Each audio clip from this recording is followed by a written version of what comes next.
네, 안녕하세요. 오늘 저희는 보내주신 설교 말씀 자료를 가지고 좀 깊은 이야기를 나눠볼까 합니다. 네, 반갑습니다.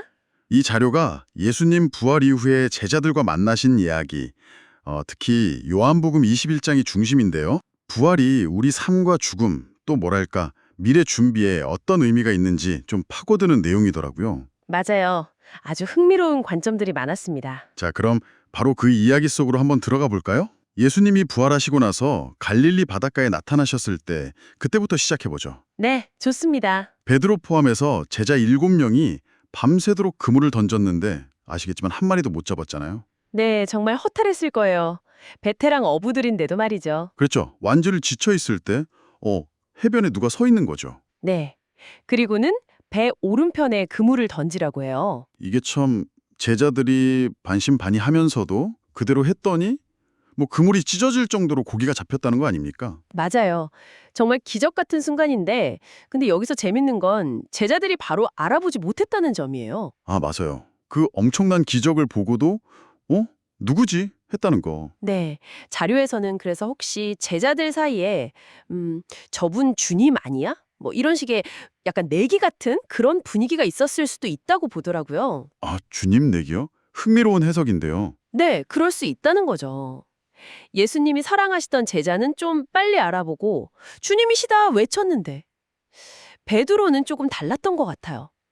자료 묘사를 보면 처음엔 고기가 막 엄청 잡히니까 와 신난다 하면서 겉옷까지 벗고 정신없이 일하다가 네네. 그제야 주님이다 소리 듣고 어이쿠 하면서 급하게 겉옷 다시 걸치고 물에 뛰어들었다는 거잖아요. 아하, 그러니까 처음에는 그 물고기에 완전 집중했다가 그렇죠. 어떻게 보면 되게 인간적인 모습이죠. 그 순간에는 눈앞의 성과가 더 크게 보였을 수도 있고요.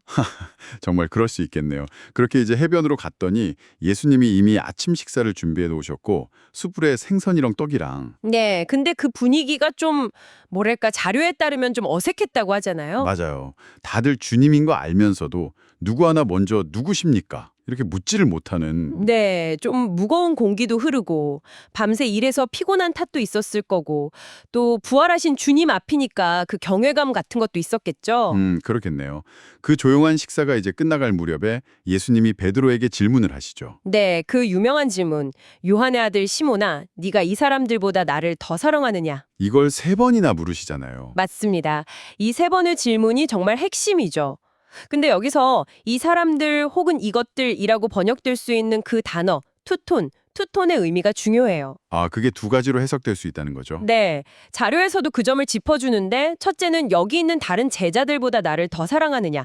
둘째는 방금 네가 그토록 열광했던 이 물고기들, 그러니까 세상적인 성공이나 성과보다 나를 더 사랑하느냐. 이 두 가지 의미가 다 가능하다는 거죠. 어느 쪽이든 결국 베드로 마음의 우선순위를 묻는 질문이네요. 정확합니다. 그리고 예수님이 이걸 몰라서 물으신 게 절대 아니라는 거. 아, 그럼 왜 물으신 걸까요? 베드로 스스로 자기 마음 깊은 곳을 들여다보고 자신의 사랑을 다시 한번 확인하고 고백하게 만드시려는 의도였다고 봐요. 자료에서는 이걸 마치 졸업식에서 스승이 제자에게 가장 중요한 가치를 되새겨주는 그런 장면으로 비유하더라고요. 아, 단순히 답을 듣는 게 아니라 베드로 자신의 확인과 다짐을 위한 거였군요. 네, 그 사랑의 확인이 결국 어디로 이어지냐면 내 양을 먹이라. 그리고 최종적으로 너는 나를 따르라는 명령으로 이어지거든요. 제자도의 핵심으로 바로 연결되는 거네요. 그렇죠.